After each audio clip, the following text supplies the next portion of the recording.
If you're a non-corporate taxpayer, big business losses don't always fully hit your return in the current year.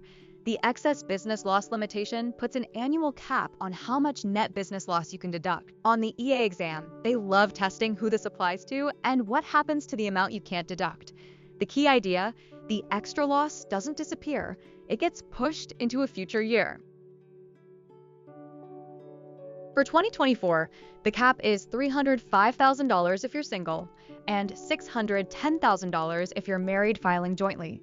These amounts are indexed for inflation, so the exam may give you a year and a specific limit. Also, this rule was originally temporary, but it was made permanent by ABA, so don't assume it sunsets.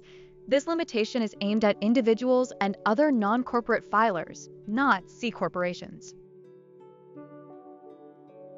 Next, what counts as business for this rule?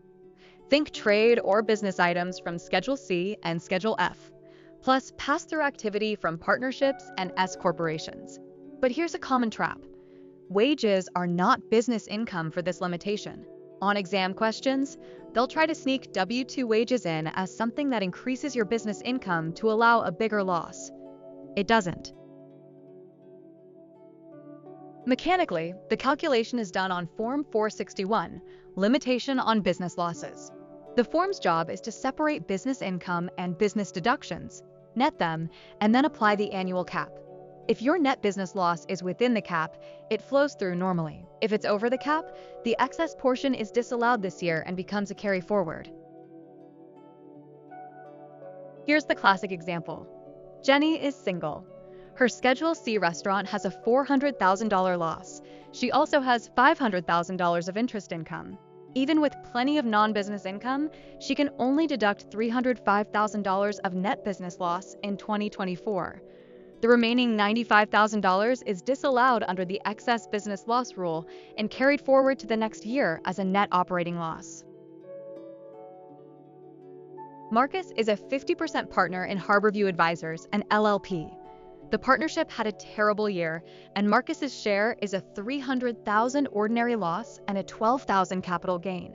His basis before these items is $240,000. Based on that, what amount of Marcus's losses is disallowed and carried over?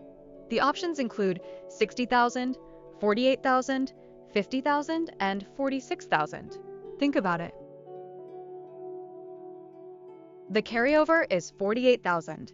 Start with basis of $240,000, then increase it by the $12,000 capital gain to $252,000.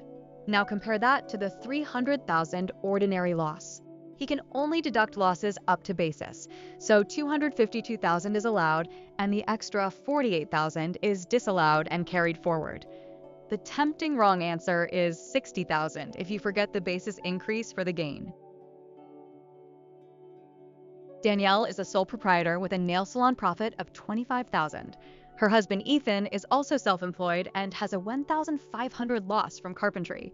They file jointly. How should the income and loss be reported, and what happens on Schedule SE? Options include separate Schedule C filings, netting the businesses together, and whether SE income is $25,000 or $23,500. Think about it. Answer: A is correct. Each spouse reports their own sole proprietorship on a separate Schedule C, and self-employment tax is computed separately for each spouse on their own Schedule SE.